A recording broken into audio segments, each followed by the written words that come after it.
Hi everyone and welcome back to the channel. Today we are diving into an important and eye-opening topic, autism. You probably heard the term before, but what does it really mean? What causes it? How does it look different in every person? And most importantly, how can we make life easier and better for people with autism? Stick around till the end because I've got a few fun empathy challenges that will help you understand what it's really like to see the world through the eyes of someone with autism. So, let's start with the basics. Autism or Autism Spectrum Disorder, ASD, is a developmental condition that affects how a person communicates, interacts, and experiences the world around them. The word spectrum is key here because no two people with autism are the same.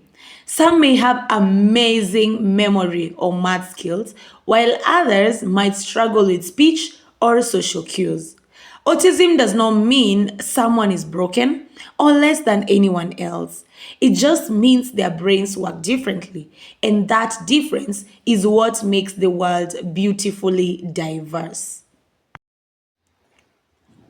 Well, you might be wondering what causes autism?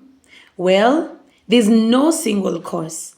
Experts say it's a mix of genetics and environmental factors that affect how the brain develops. But here's something important. Autism is not caused by parental style, vaccines, or screen time. Those are myths that science has completely debunked. Autism can show up in many ways. Some people with autism might, number one, find social interactions hard or confusing. Number two, have repetitive behaviors like rocking or repeating certain words. Number three, be super sensitive to sounds, lights, or textures. Number four, have a deep focus on specific interests like trains, art, coding, or dinosaurs, among others. And number five, others might speak very little or not at all, while some can talk endlessly about topics they love. Challenge time! I want you to try this for a minute. Put on some headphones, play overlapping sounds like people talking, a clock ticking, and some background music, and then try to read something. Well, let me know how you felt about it. That's how overwhelming the world can feel for someone with sensory sensitivity. Oh my, it's not easy. Well, do we have types of autism? Well, let's find out. There used to be separate terms like Asperger's syndrome or pervasive developmental disorder, but now they're all under one umbrella. That is Autism Spectrum Disorder. People on the spectrum can be described as high support or low support, depending on how much help they need day to day. But remember, those labels don't define their worth, they don't define their intelligence, and they don't define their potential. Every person deserves understanding and respect.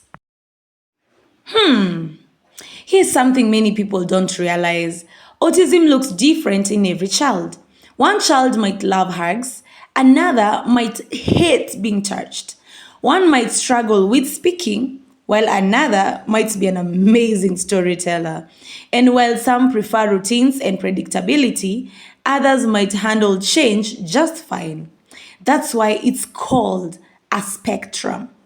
One person is unique with their own strengths, their own challenges, and their own personality. So, what can we do to make life easier and better for people with autism? Here are a few ways. Number one, be patient and kind. Don't rush someone who processes things differently. Use clear, simple communication. Sometimes less is more. Respect boundaries. If someone doesn't like touch or loud spaces, that's okay. Respect that. Celebrate strengths. Many autistic people are creative thinkers, detail oriented, or incredibly talented in specific areas. Let's learn to celebrate their strengths and not their weaknesses. And the last one, educate others. Awareness builds inclusion, and inclusion builds a community. And what does that mean? Let's make that awareness in our churches, in our school, in our community. And when you educate others, remember, the inclusion builds community everywhere. I want to give each and every one of you another challenge.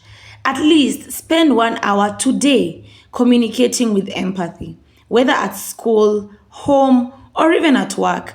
Be patient, listen deeply, and avoid interrupting. You'll be surprised how powerful that simple act can be.